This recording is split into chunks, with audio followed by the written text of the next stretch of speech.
Hey guys, it's TheFrXion here, Tiger Tank 1-2, having to call me, I don't really care. Welcome back to World Tanks. This is a game I recorded a while ago, so I'm not really sure when you'll be seeing this, but probably when I'm not around.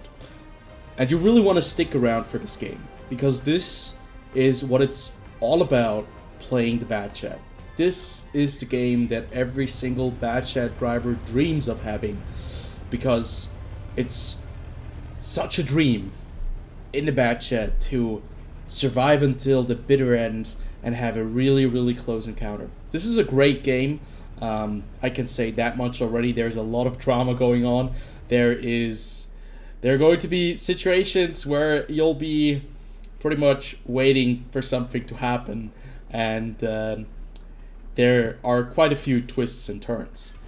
Now, this is a matchup that is pretty damn nice for the Bad Chat. You're a top tier 10 vehicle going up against mainly tier 9 vehicles, and the majority of the tanks you're facing in this matchup are not super heavy vehicles.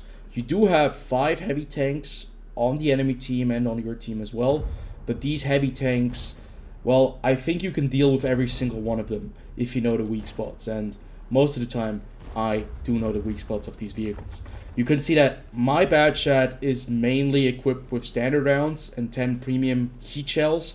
To be fair, I would much rather prefer to only have APCR shells, but you always need to have a couple of heat shells just in case. But in this game, you'll see that with only APCR would have worked as well. One thing you'll notice when playing the Bad Chat is you want to live for long periods of time. You want to live until the end of the match. You want to be very conservative with your HP. That means you do not want to get hit early on in the game, as I was with the UDA 16 right there.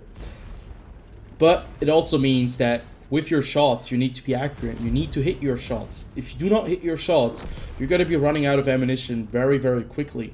And that is just, sadly, the reality of a Bad Chat player. Ammunition is scarce, and it made the tank very difficult to play effectively for longer games, because you had to work with having some kind of discipline in the terms of using ammunition, and you need to know when to shoot and when not to shoot. So this map, it's Fisherman Bay. I think it's called, it's called differently on the replay, I think, usually, or I think it's Fisherman Bay, could be, but I recall that it once had a different name on the replay file. On this map, in the middle, you have a very central part that you need to have control over. If you do not have anyone contesting the middle, you're going to have some very big problems on the sides, because basically you're just going to get flanked, you're going to be getting side railed from the middle if you do not have any tank right here. You can see that we lost 2 tanks. We lost a Foch 155, or is it Foch B? We lost a Foch B and a Char Future 4 very early on, and now we're getting pushed on several sides. We're getting pushed on the 1-2 line, we're getting pushed on the 7 and 8 line, and we have pressure all around us. Usually, if you think about it, the 1-2 line, we have quite a few tanks over there. We have a Scharfenfuhr 4, a Cobra, a Waffenträger auf Panzer 4, a Kunzepanzer, and I'm here as well. But I just decided to reload when the Kranwagen moved up the middle, and unfortunately I wasn't able to punish him for going up here. The Kranwagen gets spotted by the STB-1, who is sitting in the bush over there, and he's been doing a pretty damn good job at spotting these guys in the middle, allowing us to put some shots into the Kunzepanzer. So at this moment, you can see that the 1-2 line is kind of getting overwhelmed. In this little bush that I'm currently sitting in, I do have some pretty good cover. We lost the Scharfenfuhr 4, and now it's really important for us to help out the guys that are sitting on the 1-2 line. They need some assistance, and they need it fast. Thankfully, we're an auto loader. We have 5 shells ready to rock. Unfortunately, 1 shell doesn't hit the target. The other one that was intended for the M46 Patton goes into the Italian tier 10. And we managed to knock out the Progredo 65 and the M46 Patton, allowing our team to only have to face a Scharfenfuhr 4, which is still an autoloader, but at the same time, it's only 1 tank instead of 3 that just passed right through there. Unfortunately, we're going to lose the Kunzepanzer in a moment, and this game will turn very quickly into a very uncomfortable situation. We also spot the Grilla and the FV4005. And right here, we can actually put 1 into the Grilla. That's what I'm trying to do because he cannot spot me from there because all of the viewports on his vehicle are below and only his track was showing. So right now, for me, it was important to actually help out the Scharfschütze 4, and I should have helped out the Cobra sooner. Thankfully, we put 1 into the Scharfschütze 4. The second shell just dips right below his turret, goes a little bit above it, and now we have a very uncomfortable situation where we don't know if the Cobra is reloading, if the Cobra is loaded in a second, or if the Scharfschütze is going to be loaded first. They are obviously in some kind of stalemate, and I want to really help out this Cobra because he's the only remaining vehicle that we have on that flank, and there is still a Udes that we haven't spotted, and 2 tank destroyers that are very dangerous. So, thankfully, by this point, the Cobra finishes off the Scharfschütze 4. We get the assistance damage for tracking him. The Type 5 heavy, the heavy tanks on our side, have managed to push through the middle, at least the middle of the town, and now I can really regain control of the middle in the map. I have only 15 shells remaining. That's exactly what I meant with ammo discipline, and we just lost the Type 61. So, it's a very uncomfortable situation. I have enough HP, but I really do not want to expose myself too much.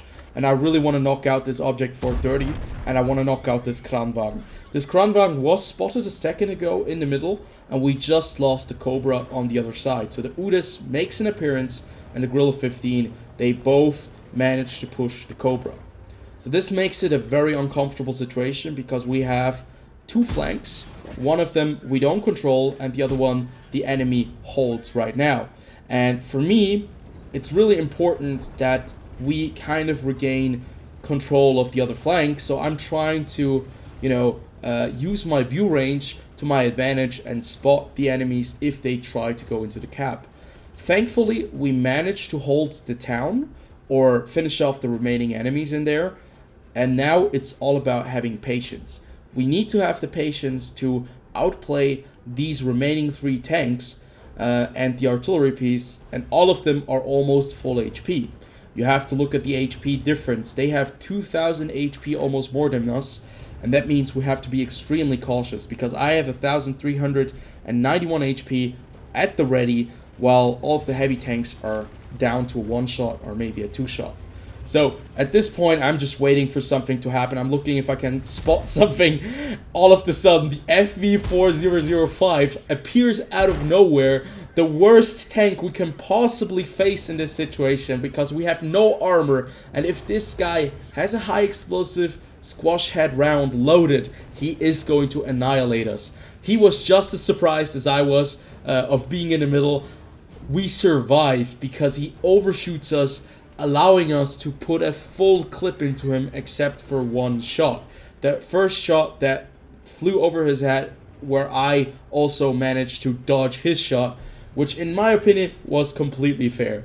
This could have been the complete game changer because this could have been the moment where I die and we have no more HP and they have the advantage.